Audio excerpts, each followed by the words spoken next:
What's going on, everybody? Welcome to the video.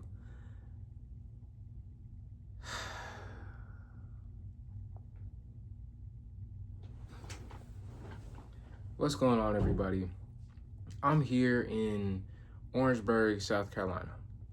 It's a college town, home of the South Carolina State University, HBCU Bulldogs. I guess go Bulldogs. I'm not really into sports and college football and whatever, but I'm in Orangeburg. And one of the things that I've noticed in my time being here is just how slow everything moves. Like, everything is just painfully slow. Like, the average age here gotta be about 40 plus. And there is a college right in the middle of the city. So you know, like, just how old the vibe of this city might be. But most of the streets are empty. Most of the buildings are kind of run down. There's not that many cars on the road. There are a couple gas stations. Not that much, like, fast food. Not really many signs of life. Very, very slow paced kind of town, and I have my notes.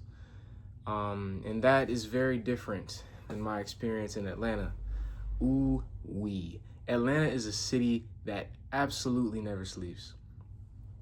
Georgia Tech's campus is right next to Interstate 85, and that interstate is always going. In the city, there's cars always going. There's rarely a dull moment. You gotta be out at like 3 o'clock in the morning on like the, I guess, quieter side of campus to maybe not have cars going around all the time. But even so, they're around everywhere. There's always something to do as well.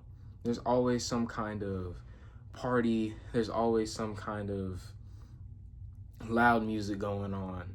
Somebody's revving a car engine. Like, there's always something going on. And it's a small and large business hub.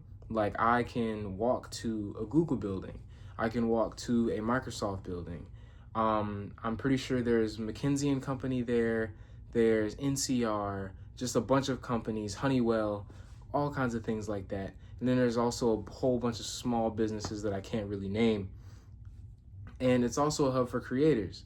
As a matter of fact, I was walking two or 3 days ago, my last day in Atlanta. And I was just walking around, getting my morning sunlight and everything. And I saw a film crew that had a police escort taking up the whole street, recording. There was this blacked out Porsche SUV, and there was like this big camera attached to it, and there was this bright blue classic car with two people in it, driving all leisurely, hair blowing in the wind, and it's way too cold for all that, but they was doing it anyway. And Atlanta is a hub for all of that, and that is what I was seeing at 7:30 a.m. Just crazy, right? But think about this. There's a saying, right, that's been floating around. It's like, you are the average of the 5 people that you spend the most time around. Basically, that is something that gets people to think about, okay, like, who are your friends? Do you want to be like your friends? If you want to be different than your friends, maybe you need different friends. That's kind of the argument that statement is used in. But if you are the average of the 5 people that you spend the most time around, what about your environment? Because I'll say that, Atlanta's definitely a city that moves, right? But it's also a very flashy city. It puts a lot of emphasis on appearances and sometimes a little less on substance. So that's the environment that I'm in. I have to be wary of that kind of pitfall, trying to, on the outside impress people to kind of, fit the narrative, like, I'm an influencer, I'm successful, I'm this, I'm that, when in reality, I don't fully match up to that. In a place like Orangeburg, like, it could be very easy to get stagnant here, to just go with the flow, just kind of stay inside. There's not really all that much to do, and you don't make anything happen. You kind of just go with whatever is around you. And that's something that I kind of want to take note of. In this mental health journey, right, in the past, like, I guess 4 days, one of the things that I'm noticing is that the biggest hurdle that I'm facing so far, I'll definitely change once I have a more stable location. But one of the biggest hurdles in this journey is my inconsistent environment. I had 2 days in Atlanta for my day 0 and day 1. I've had 2 days here. No, I had 1 day in a hotel in Atlanta, and then I had another day here, and this is my second day being in Orangeburg, South Carolina.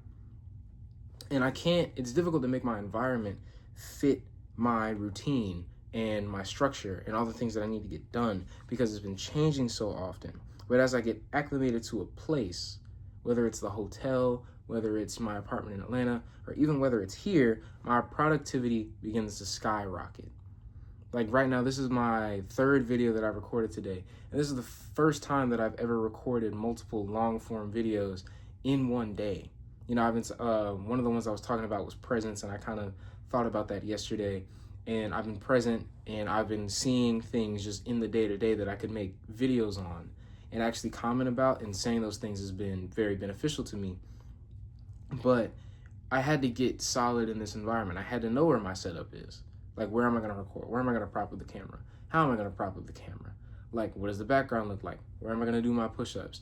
Where is the best internet connection for me to upload these videos once I do have them done? How long is all of this going to take given that said internet connection? All of those pieces I had to know so that I could drill and eventually routine them.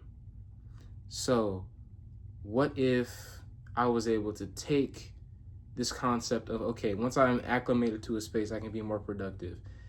What if I was to take that same concept and supplement that with making the environment conducive for the growth that I want to have?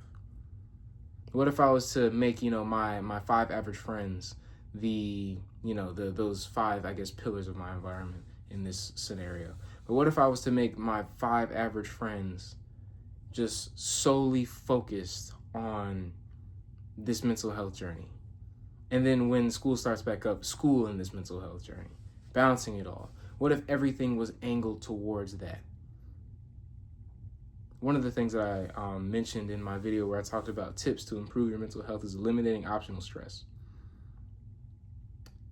That can also be interpreted as eliminating optional friction. Optional things that can get in the way of doing what you need to do.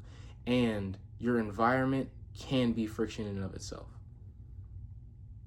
So that's just something that I was thinking about.